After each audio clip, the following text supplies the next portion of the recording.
नमस्कार, मैं सत्यजीत सिंह पुनः आपका स्वागत अपने इस चैनल सत्यजीत लॉ में करता हूं। कल हम लोगों ने एक वीडियो डाला था आप लोगों को बिहार इंटरव्यू से संबंधित। तो जो भी बच्चे इंटरेस्टेड हैं, कई बच्चों ने मैसेज किया है, ऑफिस से उनको कॉल रिवर्ट बैक हो जाएगा, उनके साथ में अलाइन कर लिया जाएगा। फॉर्म्स आप लोगों ने फिल कर ही दिया है।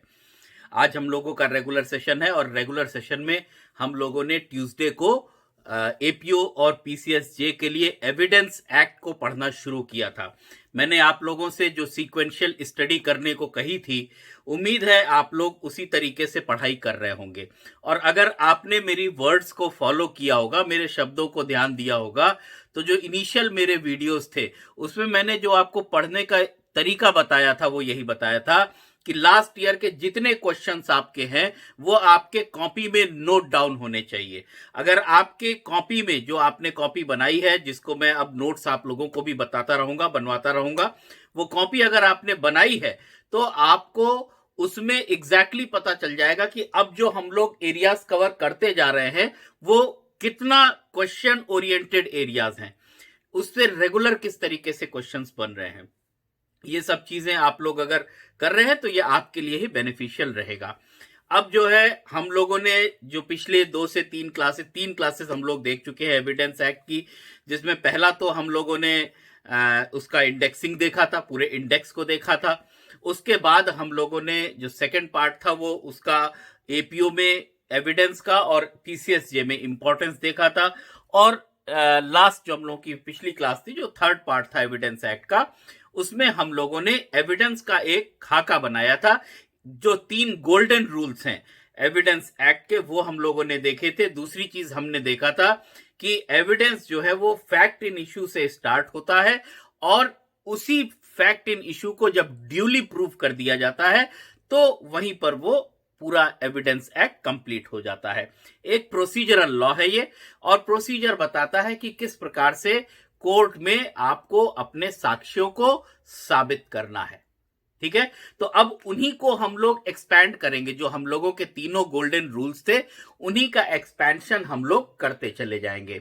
तो पहला जो गोल्डन रूल था, जो फर्स्ट गोल्डन रूल हम लोगों ने देखा था, वो यही देखा था कि इन एवरी केस, हर मामले में best evidence must be given. अब आप देखेंगे कि हर मामले में in every case best evidence must be given. Best evidence must be given. अब हमारा प्रश्न यही आता है कि ये सर्वोत्तम साक्ष्य है क्या, ये सबसे अच्छा होगा क्या, कौन सा साक्ष्य को बेस्ट एविडेंस की श्रेणी में हम लोग रख सकते हैं।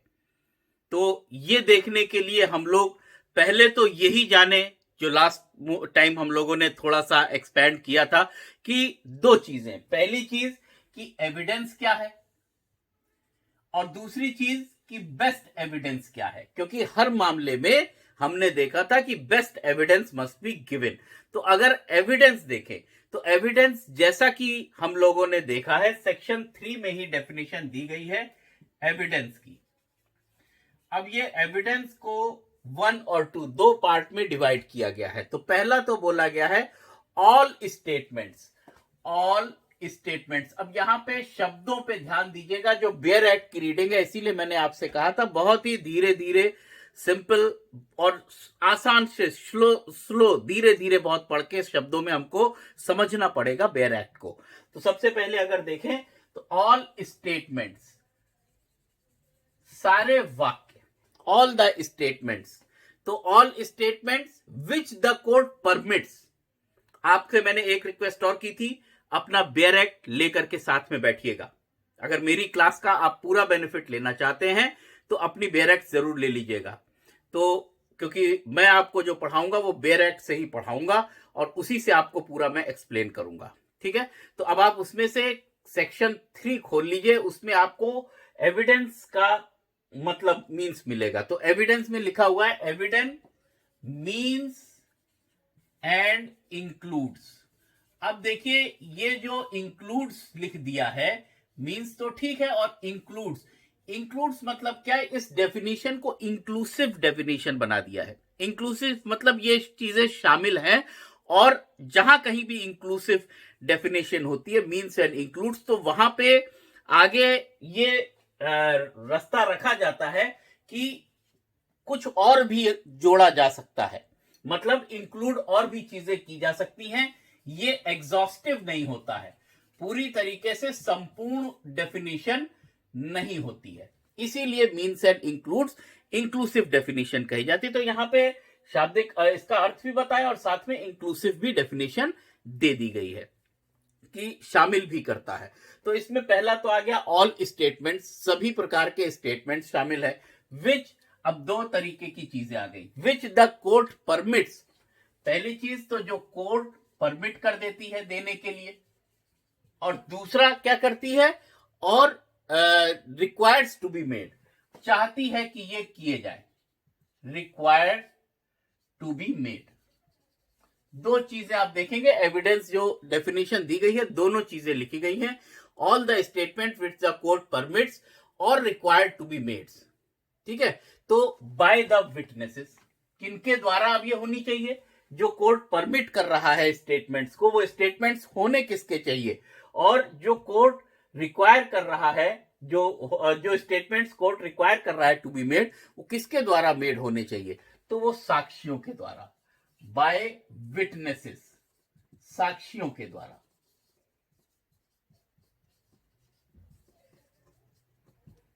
ठीक है, साक्षियों के द्वारा जो भी वाक्य, जो भी स्टेटमेंट्स कहे जाएंगे, जिनको की कोर्ट परमिट करता है, ठीक है, और साथ ही साथ अपेक्षा, पहली चीज तो परमिट हो गया, दूसरी चीज अपेक्षा करता है कि वो दिए जाएं, किसके द्वारा, साक्षियों के द्वारा। वो पहला स्टेटमेंट्स पे हो गया। दूसरा देखिए, उसमें सेकंड पार्ट उसका लिखा हुआ है, ऑल स्टेटमेंट्स के बाद में आपको मिलेगा all the documents, all documents,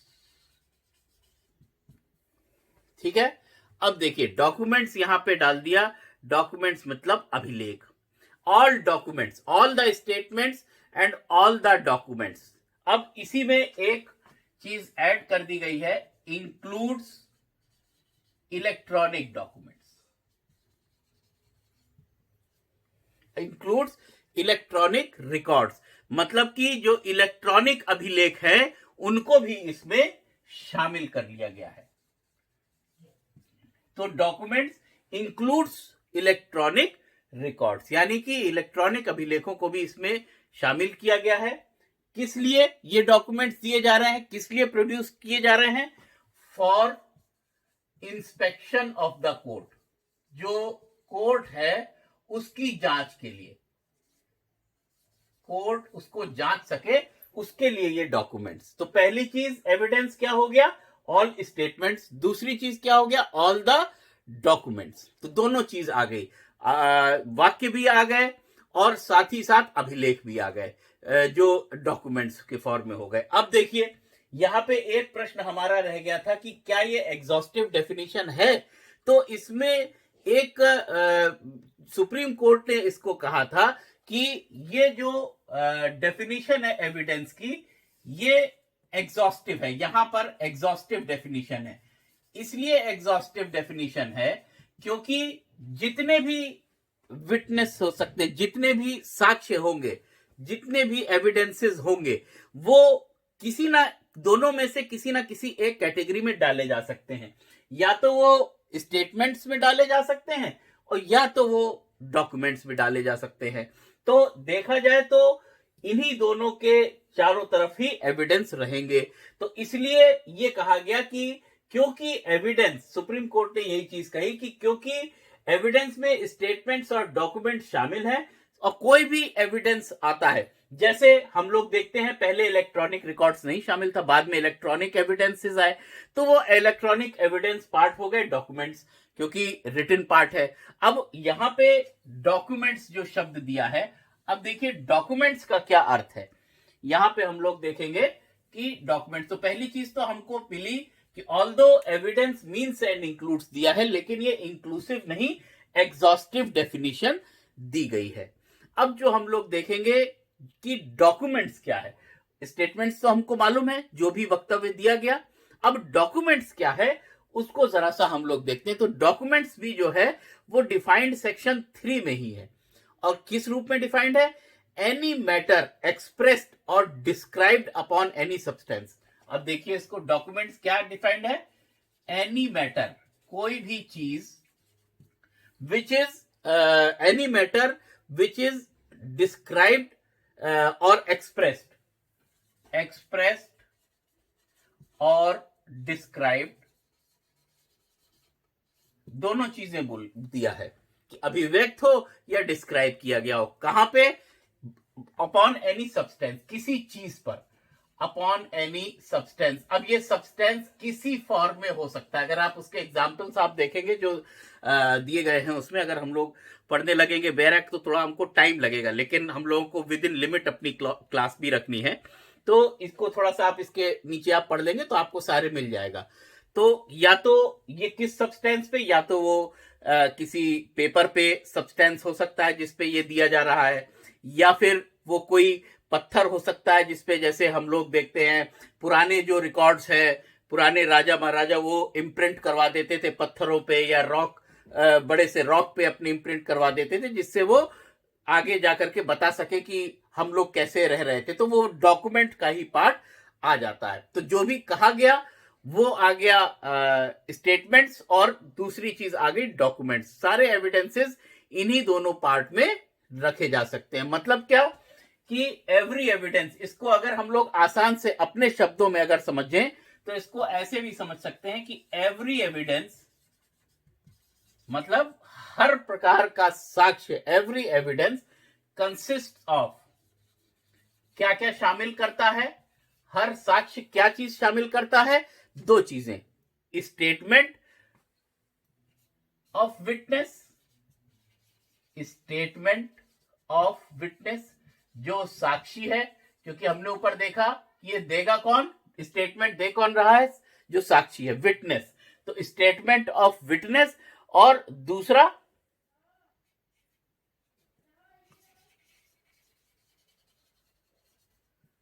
जो डॉक्यूमेंट है, जो डॉक्यूमेंट में जो भी मैटर, जो भी इंफॉर्मेशन कंटेन्ड है, दोनों चीज आ गई।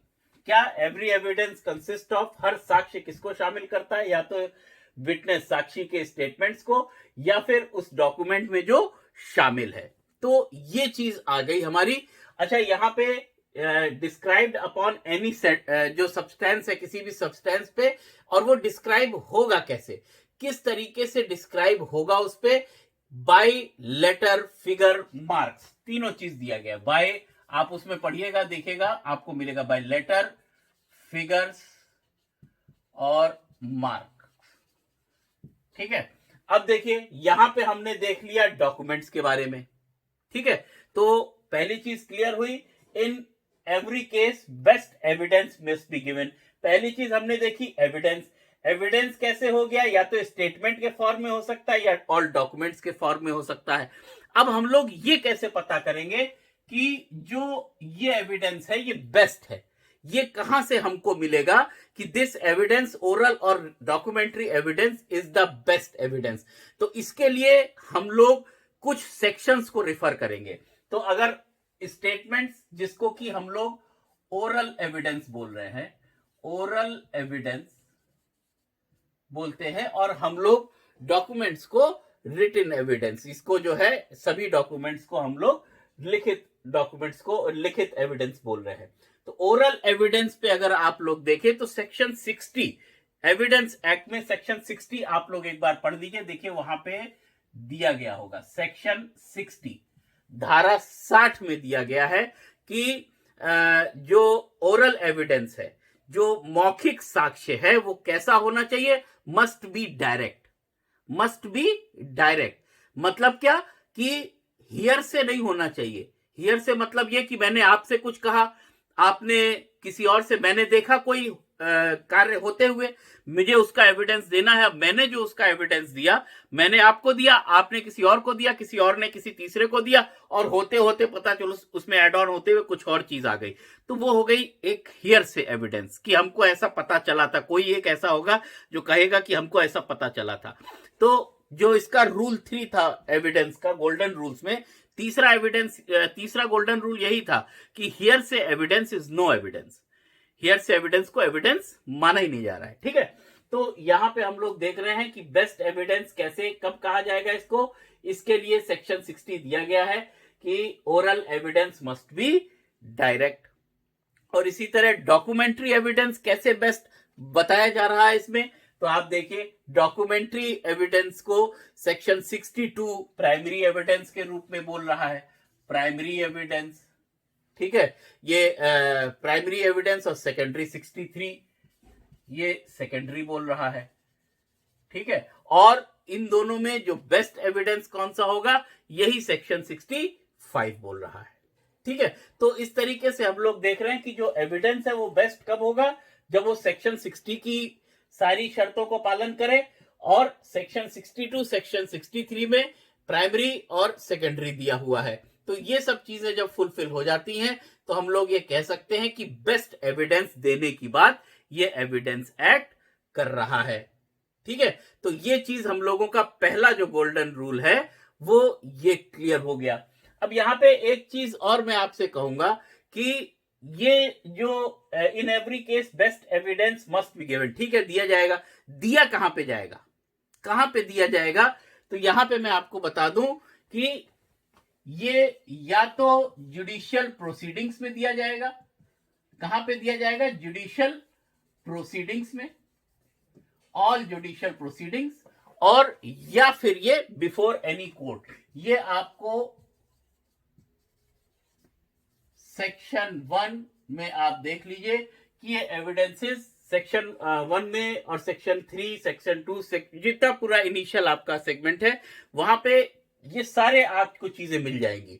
केवल आप इस नजरिए से, जिस नजरिए से मैं दिखाना चाह रहा हूं, क्योंकि इनिशियल में आपको पूरे एक्ट को समझाऊंगा, उसके बाद उस एक्ट को मैं आपको लिखाऊंगा। जो बच्चे मुझसे रेगुलर पढ़ रहे हैं वो लोग जानते हैं कि मैं पहले इनिशियल उस एक्ट का पूरा स्टोरी बनाता हूं, उस स्टोरी को आपके दिमाग में डालता हूं।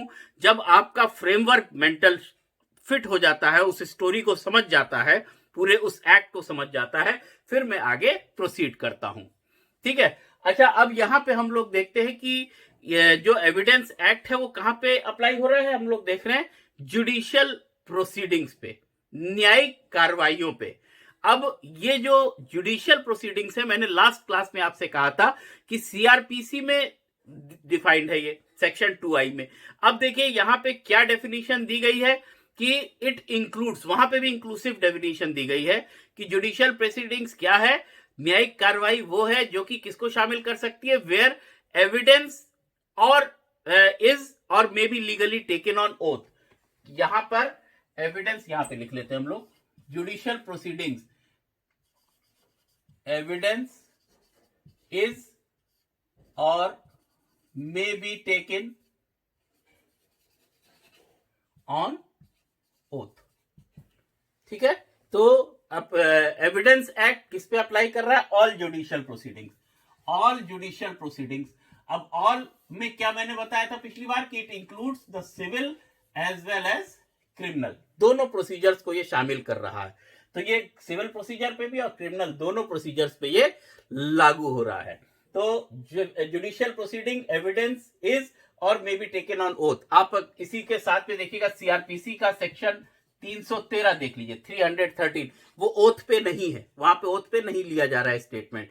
ठीक है, तो वो उसकी रेलिवेंसी उस हिसाब से आप देख सकते हैं, उसका एविडेंस से रिलेशन आप समझ सकते हैं। ठीक है, तो ये हम लोगों ने देखा पूरा न्यायिक कार्रवाई पे। अब देखिए ये तो हमारा जो बेस्ट एविडेंस है वो हमने देख लिया कि कहां पे दिया जाएगा। अब जो हमारा सेकंड गोल्डन रूल है उसको देखते हैं। फर्स्ट और थर्ड हमने यहां से देख लिया, अब सेकंड गोल्डन रूल पे अगर हम लोग बढ़े तो ये देखिए सेकंड गोल्डन रूल हम लोगों ने लास्ट टाइम जो डिस्कस किया था वो क्या किया था, सेकंड गोल्डन रूल कि evidence will be given of fact in issue and relevant fact. किसका साक्ष्य दिया जा सकता है, दो चीजों का। पहली चीज क्या है, जो एविडेंस में बी गिवन, किसका एविडेंस दिया जा सकता है, evidence may be given only of fact, मतलब एविडेंस किस तक कन्फाइन होगा, given of fact in issue and relevant fact. अब देखिए ये हमारा सेकंड गोल्डन रूल है। तो सबसे पहले तो हम लोग देखते हैं कि फैक्ट इन इशू समझते हैं कि फैक्ट इन इशू है क्या। थोड़ा सा ऊपर चला गया, चलिए fact in issue relevant fact. तो मैं इसको नीचे कर दे रहा हूं। Fact in issue and relevant fact मतलब क्या कि साक्ष्य कहां पे कन्फाइन होगा, कहां किस चीज का साक्ष्य दिया जाएगा। एक तो फैक्ट इन इशू विवादक तथ्य और दूसरा सुसंगत तथ्य। अब देखिए ये दूसरा आपका गोल्डन रूल था। अब ये बता रहा है कि आप साक्ष्य देंगे किस चीज का।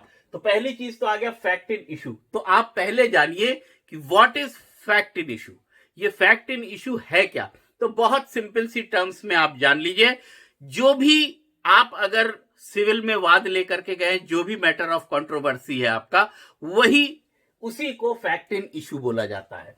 मतलब विवाद्य तथ्य, जिन तथ्यों पे आप दोनों पार्टीज का, भाई दो पार्टीज हैं, दोनों का जिन तथ्यों पे विवाद है, विवाद्य तथ्य उनको कहा जाता है।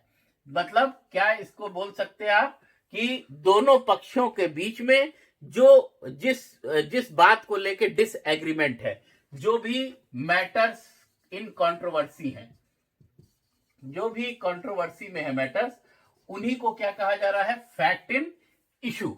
तो पहली चीज तो जो मैटर्स जिन पे विवाद है, आप उन्हीं से संबंधित एविडेंस साक्ष्य दे सकते हैं। और दूसरा किसका साक्ष्य आप दे सकते हैं, रेलिवेंट फैक्ट। और सेक्शन 5 बोल रहा है इसके अलावा आप कोई और साक्ष्य नहीं देंगे। ठीक है, कोई भी साक्ष्य आप इसके अलावा नहीं देंगे। तो अब जानते हैं हम लोग फैक्ट इन इशू तो सबको क्लियर हो गया। जो भी दोनों पक्षों के बीच जो मैटर्स कंट्रोवर्सी में है, जो विवाद है, उसी को विवाद्य तथ्य कहा जाता है, फैक्ट इन इशू उसी को कहा जाता है। अब रेलिवेंट फैक्ट क्या है, तो रेलिवेंट फैक्ट देखने के लिए हम लोगों को 3 पॉइंट्स में इसको समझना पड़ेगा। पहला पॉइंट क्या कि रेलिवेंट फैक्ट में पहली चीज, there must be at least 2 facts. कम से कम कितने तथ्य होने चाहिए, 2 फैक्ट्स होने चाहिए। ये पहली इंपॉर्टेंट चीज आ गई। और ये दोनों फैक्ट क्या होने चाहिए, अनकनेक्टेड नहीं होने चाहिए, कहीं ना कहीं से कनेक्ट होने चाहिए, किसी प्रकार से कनेक्ट होने चाहिए। They must be connected to each other. एक दूसरे से क्या होने चाहिए, कनेक्ट भी होने चाहिए। 2 फैक्ट होने चाहिए, 2 तथ्य, और दोनों आपस में एक दूसरे से कहीं ना कहीं किसी ना किसी प्रकार से कनेक्ट होने चाहिए। अब किसी ना किसी प्रकार से कनेक्ट होने का तात्पर्य क्या है, ये कैसे डिफाइन होगा। रेलिवेंट मतलब ये जो फैक्ट दोनों का कनेक्शन है, वो कैसे पता चलेगा कि आपस में कनेक्टेड हैं या नहीं है। तो इसके लिए सुसंगत हैं या नहीं, सुसंगत तथ्यों को जानने के लिए रेलिवेंट फैक्ट को सुसंगत तथ्य भी तथ्य कहते हैं। ठीक है, तो ये कनेक्टेड हैं नहीं है, ये कैसे, कौन बता रहा है इसको, उसको चैप्टर 2। मतलब क्या, they must be connected to each other as given under section 2 और चैप्टर 2। चैप्टर 2 में जिस प्रकार से कनेक्ट करने को कहा गया है, वैसे अगर कनेक्ट हो रहे हैं तभी वो सुसंगत तथ्य कहलाते हैं। और चैप्टर 2 सेक्शन 6 to 55 ये बता रहा है कि जो भी कनेक्शन है उन 2 फैक्ट्स का, जो आपस में कनेक्टेड है, अगर वो धारा 6 से 55 के बीच बताए गए तरीकों से आपस में एक दूसरे से जुड़े हैं, तो वो क्या कहलाएंगे, they will be called as relevant fact या सुसंगत तथ्य। तो रेलिवेंट फैक्ट ये है। अब केवल 2 चीजों का हमने देखा एविडेंस दिया जा सकता है, पहला फैक्ट इन इशू, दूसरा रेलिवेंट फैक्ट का, और किसी अन्य का नहीं। तो अब देखिए यहां पे हम लोग देख रहे हैं कि जो रेलिवेंसी है वो कहां से आ रही है, चैप्टर 2, यानी कि दी गई है रेलिवेंसी। रेलिवेंसी बताई गई है कि केवल इन्हीं से संबंधित है। तो यहाँ पे एक प्रश्न, अगर आप लोगों ने सारे क्वेश्चंस पुराने साल के नोट डाउन किए होंगे अपनी कॉपी में, तो आपने देखा होगा एक क्वेश्चन बहुत रेगुलर आपसे पूछा जाता है, वेरी फ्रीक्वेंटली आस्क्ड क्वेश्चन है, वो है कि रेलिवेंसी एंड एडमिसिबिलिटी,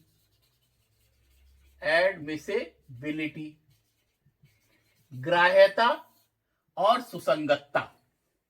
एडमिसिबल जो ग्राह्य कर सके, ग्राह्य हो, और जो सुसंगत हो, क्या दोनों एक ही हैं, पर्यायवाची हैं? कई प्रकार के इस पे क्वेश्चन आए हैं, आपके मेंस में आए हैं, प्री में कई बार पूछा गया है, घुमा फिरा के पूछा जाता है। मेंस में तो आप रेगुलर देखेंगे तो कई सारे कि are relevancy and admissibility synonyms. एक ये क्वेश्चन तो आएगा, पर्यायवाची, क्या ये एक दूसरे के पर्यायवाची हैं? ठीक है। अगला प्रश्न ये भी पूछता है, क्या are they same thing, are they same thing? या पूछा जाता है, is there any difference, is there any difference? इस प्रकार के आप क्वेश्चन खोजेंगे। सारे जितने भी स्टेट्स के एग्जामिनेशंस हैं वहां पे ये क्वेश्चन रेगुलरली पूछा जाता है। तो ये क्वेश्चन यहीं पे आप क्लियर करते चलिए, क्योंकि हम लोग रेलिवेंसी पढ़ रहे हैं, सुसंगतता को देख रहे हैं, तो सुसंगतता को हम लोग ऐसे ही देखेंगे कि रेलिवेंसी कहां से आ रही है। तो एक चीज हम लोग देख रहे हैं कि रेलिवेंसी कहां से आ रही है, चैप्टर 2 से, यानी कि एविडेंस एक्ट बता रहा है कि कौन से रेलिवेंट है, कौन से रेलिवेंट नहीं है। तो रेलिवेंसी हमारे इंडियन एविडेंस एक्ट में क्या हो गई, इट इज लीगल हो गई। ठीक है, मतलब क्या कि अधिनियम से आ रही है, एक्ट के थ्रू आ रही है। और एडमिसिबिलिटी पे क्या है, अगर सेक्शन 136 आप पढ़ेंगे, यहां पे लीगल है, तो ये सेक्शन 6 से 55 बता रहा है कि कौन कौन से तथ्य कब सुसंगत कहलाएंगे, कब सुसंगत हो जाएंगे, वो बता रहा है सेक्शन 6 to 55। लेकिन एडमिसिबिलिटी पे कोई नहीं बता रहा है। एडमिसिबिलिटी पे आप देखिए, ये सेक्शन 136, एडमिसिबिलिटी कौन डिसाइड करेगा, कोर्ट, जो न्यायालय है वो बताएगी कि एडमिसिबल होगा या नहीं। बस शर्त यह है कि जो भी डिसीजन होगा, सेक्शन 165 अगर आप पढ़ेंगे तो उसमें आपको दिखेगा कि जो भी डिसीजन होगा कोर्ट का, वो किससे बाउंड होगा, वही फैक्ट से बाउंड होगा, वो मस्ट बी रेलिवेंट। और सेक्शन 136 में एडमिसिबिलिटी के दौरान कोर्ट पूछेगी, भाई अगर आप ये तथ्य दे रहे हैं तो ये कैसे हेल्प करेगा, किस तरीके से चीजों को आपके प्रूव करेगा। तो एक तरीके से कह लीजिए, तो एडमिसिबिलिटी क्या है, लॉजिकल। और यहां पे लॉजिक इस्तेमाल किसकी हो रही है, कोर्ट की। कौन लॉजिक लगा रहा है, वेदर दिस फैक्ट में बी रेलिवेंट और नॉट, कौन बता रहा है, यहां पे लीगल नहीं, यहां पे कोर्ट डिसाइड कर रही है कि एडमिसिबल है या नहीं। जबकि इंग्लैंड के केस में अगर इंग्लिश लॉ में आप देखेंगे तो वहां पे रिवर्स है, उल्टा है। वहां पे क्या है कि relevancy is logical and admissibility is legal. But Indian law में ये सिनोनिम्स नहीं है, दोनों अलग अलग चीजें हैं। रेलिवेंसी लीगल है, जो कि सेक्शन 6 to 55 से आ रही है, और एडमिसिबिलिटी लॉजिकल है, जो कि सेक्शन 136 से आ रही है। उसको पढ़ेंगे तो आपको मिल जाएगा, भी हम लोग आगे पढ़ेंगे भी, तो वहां पे उस पार्ट पे बताएंगे। अभी तो मैं पूरे एक्ट को आपको केवल पकड़ बना रहा हूं कि किस तरीके से आपको पूरे एक्ट को पकड़ना है। ठीक है, तो यहां पे हम लोग अपनी क्लास को रोकते हैं। नेक्स्ट जो हमारी एविडेंस की क्लास होगी, उसमें हम लोग, अब लोगों ने अभी सेक्शन 3 को पूरा देख लिया है, जो उसका डेफिनेशन पार्ट है। जो नेक्स्ट हमारी क्लास होगी उसमें हम लोग 2-3 चीजें जो जोड़ेंगे, वो जोड़ेंगे। एक तो सेक्शन 1 को हम लोग जोड़ेंगे और सेक्शन 4 को हम लोग जोड़ेंगे।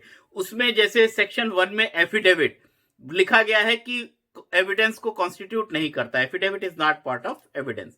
लेकिन इसके अपवाद क्या क्या है, what are the exceptions of this, तो ये एक्सेप्शंस हम लोग नेक्स्ट क्लास में अपने देखेंगे। साथ ही साथ सेक्शन 4 में मे प्रिज्यूम 3 डेफिनेशंस दी गई हैं, मे प्रिज्यूम, शैल प्रिज्यूम और निश्चायक तत्व, कॉन्क्लूसिव प्रूफ, 3 चीजें दी गई हैं। मैं आपसे रिक्वेस्ट करूंगा कि जो मेरी नेक्स्ट ट्यूसडे को एविडेंस की का वीडियो डलेगा, उसमें आप प्लीज इतने तीनों का डेफिनेशन पढ़ के बैठिएगा।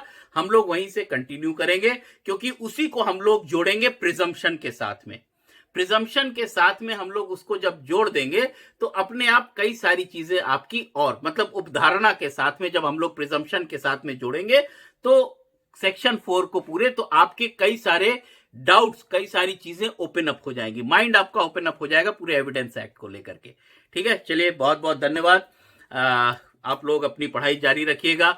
हम लोग कोशिश करेंगे जितना तेजी से पढ़ा सकें, बट स्टिल जो चीजें बढ़ती जाएंगी, उम्मीद है। हाँ देखिए, मैं अभी अपने कम्युनिटी टैब में, कम्युनिटी मैसेज में मैं डाल दूंगा, उत्तराखंड की डेट्स आ गई है एग्जामिनेशन के प्री की, वो आप लोग देख लीजिएगा। चलिए नेक्स्ट वीडियो में हम लोग मिलते हैं। नमस्कार।